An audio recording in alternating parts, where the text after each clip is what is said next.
అని మాట్లాడారంట. సార్ వాళ్ళు చదువుకోవడానికే వచ్చారు.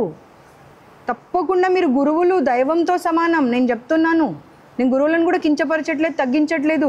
గురువులు దైవంతో సమానం. కానీ ఆ పిల్లల మానసిక స్థితిని చూసి, వాళ్ళ ఐక్యూ లెవెల్స్ని చూసి వాళ్ళకి మనం చదివించాలి. అంతేకాని రాత్రి 10గా ఒక్కొక్క క్లాస్ 3 hours ఉంటుందంట. 3 hours మధ్యలో ఎవరికైనా టాయిలెట్ వచ్చినా, వాష్రూమ్ వచ్చినా వెళ్ళకూడదు. వీళ్లకు బ్రేక్ ఇచ్చినప్పుడే వెళ్ళాలి తప్పించి మధ్యలో వెళ్ళకూడదంట. దానివల్ల యూరిన్ ఇన్ఫెక్షన్స్ అయి కూడా చాలామంది పిల్లలకు ప్రాబ్లమ్స్ వచ్చాయంట. వీళ్ళు కొట్టిపడేస్తున్నారు వాళ్ళకి ఆ మాట చెప్తే. మీరు కొట్టిపడేయడానికి లేదు. 800 మంది మాట్లాడినటువంటి వీడియో రికార్డింగ్స్ నా దగ్గర ఉన్నాయి. నేను ఇప్పుడు మీకు అవి ప్రొవైడ్ చేస్తాను. అందరికీ పీసీఓడి ప్రాబ్లమ్స్ అంట. ఒక్కొక్కరికి 3 నెలలు 5 నెలల నుండి అసలు ఇంకా సొసైటీకి చెప్పకపోతే తప్పదు, పీరియడ్స్ రావట్లేదంట పిల్లలకు. అయినా కానీ దాన్ని పట్టించుకుంటలేరంట కనీసం. అరే నేటి బాలలే రేపటి పౌరులు, అది ఇది అని మనం డైలాగ్స్ చెప్తాము. ఆ డైలాగ్స్ చెప్పడం వరకే పరిమితం అవుతే ఎట్లా? ఈ పిల్లలు ఫ్యూచర్లో వెళ్ళి బాగా చదివి మంచి మనుషులుగా ఎదగాలి అండ్ సొసైటీలో ఒక మంచి ఉన్నతమైనటువంటి స్థితికి వెళ్ళాలి అంటే ఈ స్థాయిలోనే వాళ్ళకి ఇన్ని ప్రాబ్లమ్స్, ఇంత నరకం చూపిస్తే వాళ్ళకి చదువు మీద ఇంట్రెస్ట్ పోతుందని చెప్తున్నారు వాళ్ళు. 10 o'clock అయిపోయిన తర్వాత ఇంపోజిషన్స్ ఇస్తారంట. 3 times 10 times రాయాలని. దాన్ని మళ్ళీ మార్నింగ్ కల్లా కంపల్సరీ సబ్మిట్ చేయాలి. ఒక్కొక్కరు 2 గంటల వరకు 3 గంటల వరకు కూర్చొని అది రాస్తున్నారంట. మళ్ళీ 5:30కే స్టడీ అవర్స్. నేను అందరికీ రిక్వెస్ట్ చేస్తున్నాను, ఇటు తల్లిదండ్రులకు, అటు ఇన్స్టిట్యూట్స్కి, ఇటు గవర్నమెంట్కి, ఖచ్చితంగా పిల్లలకు చదువు ఇంపార్టెంట్ అయినా సరే ఫిజికల్ యాక్టివిటీ కోసం 2 classes పెట్టాల్సిన అవసరం ఉన్నది.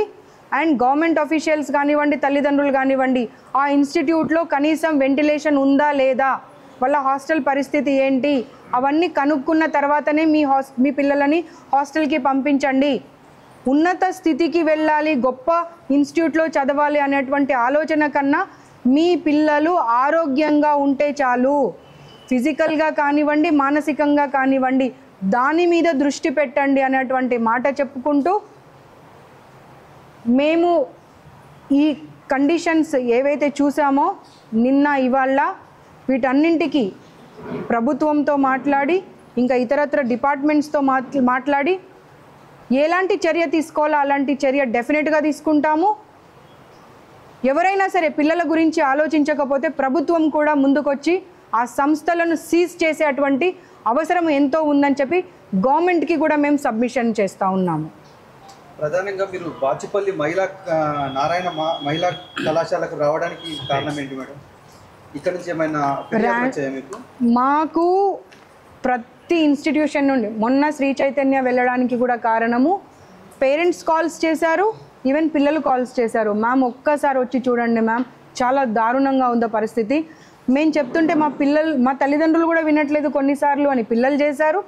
వీళ్ళేమో అమ్మ మేము లేడీస్ అయ్యి ఉండి కూడా వాళ్ళ హాస్టల్లోకి వెళ్ళి చూస్తామంటే మాకు పర్మిషన్ ఇవ్వట్లేదు అని చెప్పి పేరెంట్స్లు కూడా కాల్ చేయడం జరిగింది. కాబట్టి వెళ్ళడం జరిగింది. కొన్ని ఏమో ర్యాండమ్గా చూస్ చేసుకొని వెళ్తున్నాము. ఎందుకంటే ఒక సంస్థలో ప్రాబ్లమ్స్ ఉన్నాయంటే డెఫినెట్గా ఇంకో సంస్థలో కూడా అలాంటి ప్రాబ్లమ్సే ఉంటాయని అసలు ఎవరికి ఇన్ఫర్మేషన్ కూడా ఇవ్వకుండా వెళ్తున్నాము. ఫుడ్ సేఫ్టీ వాళ్ళకు కూడా నేను రిక్వెస్ట్ చేస్తున్నాను, జిహెచ్ఎంసీ వాళ్ళకు రిక్వెస్ట్ చేస్తున్నాను, ఫైర్ డిపార్ట్మెంట్ వాళ్ళకు రిక్వెస్ట్ చేస్తున్నాము. ప్రతి ఇన్స్టిట్యూట్ని విజిట్ చేయండి. పర్మిషన్స్ నామ్స్ని ఫాలో కానీ వాళ్లకు ఖచ్చితంగా సమన్స్ ఇష్యూ చేయాల్సినటువంటి పరిస్థితి ఉంది. దానిపైన చర్య తీసుకోవాల్సినటువంటి అవసరం కూడా ఉన్నది. నిన్న చూసినటువంటి శ్రీ చైతన్యలో కూడా కనీసం ఒక రూమ్లో విండోస్ లేవండి, బాత్రూమ్లలో ఎగ్జాస్ట్ ఫ్యాన్స్ లేవు. ఇదైతే ఇంకా బాత్రూమ్ ఎగ్జాస్ట్ ఫ్యాన్ పక్కకు పెట్టండి, ఆ బాత్రూంలో అడుగు పెట్టే పరిస్థితి కూడా లేదు. మీకు విజువల్స్ అన్నీ ఉన్నాయి, మీరు చూడవచ్చు దాని గురించి. సో ఈ ఒక దగ్గర వెళ్ళాము ఇంకో దగ్గర వెళ్ళాము అని అనుకోకండి. ప్రతి ఇన్స్టిట్యూట్ని ఉమెన్ కమిషన్ డెఫినెట్గా వెళ్తుంది. వాళ్ళ సేఫ్టీ, సెక్యూరిటీ, వెల్ఫేర్, డెవలప్మెంట్ అన్నింటి గురించి తప్పకుండా చర్య తీసుకుంటాము. పిల్లలను ఈ పరిస్థితి నుండి బయటకు తీసుకొచ్చేటువంటి బాధ్యత ఈ ప్రభుత్వము ఉమెన్ కమిషన్ తప్పకుండా తీసుకుంటుంది. ఇది చూడండి, పిల్లలే రాసి ఇచ్చారు ప్రాబ్లమ్స్. ఇది పిల్లలు రాసి ఇచ్చారు ప్రాబ్లమ్స్ అన్ని. ఏంటంటే మేడం, కొన్ని కాలేజీల పరిమితులతోటి అనేక కాలేజీలు నడుపుతున్నారు. పరిమితులు వాళ్ళకు ఒక 6 కాలేజీలు, ఒక 7 కాలేజీలు, 8 కాలేజీలు ఉంటే వాళ్ళు ఒక 15-20 కాలేజీలు నడుపుతున్నారు. అలాగే కాకుండా వాళ్ళకు ఇప్పుడు ఫుడ్ సేఫ్టీ కావచ్చు, ఫైర్ సేఫ్టీ కావచ్చు, రకరకాల డిపార్ట్మెంట్స్ నుంచి చెప్తున్నారు. వీళ్ళందరూ మేనేజ్ చేసి నడుపుతున్నారా, లేకపోతే మరి అధికారుల వల్ల మీరు కూడా లొంగే అవకాశం ఉందా? వాటిపైన మీరు ఎలాంటి చర్యలు తీసుకోబోతున్నారు?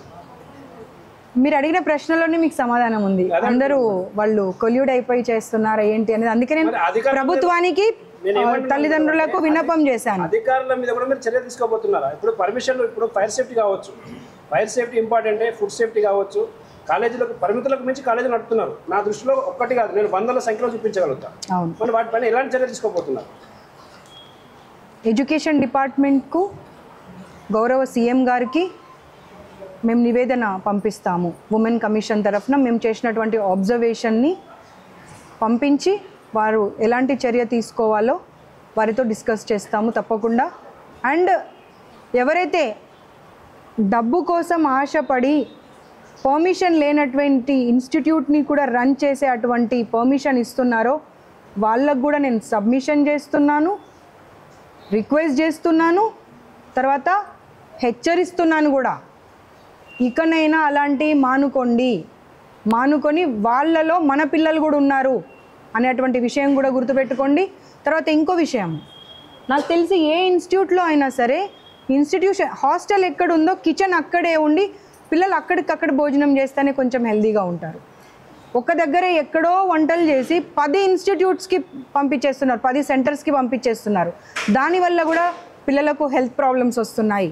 కాబట్టి మన పిల్లల ఆరోగ్యము భవిష్యత్తే ఇంపార్టెంట్ తప్పించి ఏ ఇన్స్టిట్యూట్లో చదివించామో అవసరం లేదు. మీ పక్కన ఉన్నటువంటి కాలేజ్కి పంపించండి, ప్రశాంతంగా పొద్దున వెళ్తారు, మధ్యాహ్నం వస్తారు, భోజనం చేసుకుంటారు, మళ్ళీ సాయంత్రం వెళ్తారు, వచ్చేస్తారు. అట్లీస్ట్ హెల్తీగా ఉంటారు, మీ కళ్ళ ముందు ఉంటారు. అంతే తప్పించి మీరు రినోన్ ఇన్స్టిట్యూట్లో పంపించాలి, గొప్పలు చెప్పుకోవడానికి పంపించాలి అనేటువంటి ఆలోచనని, దృక్పథాన్ని పేరెంట్స్ కూడా మానుకోవాల్సినటువంటి అవసరం ఉంది. అండ్ ఇన్స్టిట్యూషన్కి ప్రతి ఒక్కరికి చెప్తున్నాను, ఇకనైనా చేసిన తప్పిదాలను సర్దుబాటు చేసుకోండి. మహిళా కమిషన్ మీరు వస్తే ఇక్కడ మిమ్మల్ని ఇక్కడ ఫ్యాకల్టీ అడ్డుకున్నారని సమాచారం, ఎంతవరకు మీ సార్? వాస్తవమే, మేము వస్తున్నామని తెలుసు అంటే ఒక హాఫ్ అన్ అవర్ బిఫోర్ ఎవరో ఒకరు తెలిసిన వాళ్ళు ఎవరికైతే నేను ఇన్ఫామ్ చేశానో నా వెంట రమ్మని, వాళ్ళలో ఒకరు ఇన్ఫామ్ చేశారు వీళ్ళకి. గబా వాళ్ళు క్లీనింగ్ స్టార్ట్ చేశారు. ఇంకా మిగతా పార్ట్స్ ఎక్కడైతే క్లీనింగ్ అవ్వలేదో అక్కడ మేము ఎక్కడొస్తాము అని చెప్పి మమ్మల్ని అడ్డుకున్నారు. ఇప్పుడు ఎవరైతే అడ్డుకున్నారో వాళ్ళ మీద ఏమైనా మీరు తప్పకుండా అది ఒకటే కాదు, వాళ్ళని అంటారంట పిల్లల్ని, ఫుడ్ బాగాలేదు అమ్మా, లేకపోతే ఏదైనా బాగాలేదు అని చెప్తే స్లమ్స్ల నుండి వచ్చారు, మీ మొహాలకి ఇది ఇవ్వడమే ఎక్కువ అని మాట్లాడతారంట. 1,50,000 రూపాయలు 2,00,000 రూపాయలు ఫీజులు కట్టి ఇక్కడ చదువుతుంటే ఆ పిల్లలను పట్టుకొని స్లమ్స్ల నుండి వచ్చారనేటువంటి మాట అనడం ఎంతవరకు సమంజసమో ఆలోచన చేసుకోవాలి ఇన్స్టిట్యూట్లో పనిచేస్తున్న వాళ్ళు. ఈ అమ్మాయి విన్నది కొన్ని మాటలు నేను నా నోటితో అనలేను. అలాంటి భాష కూడా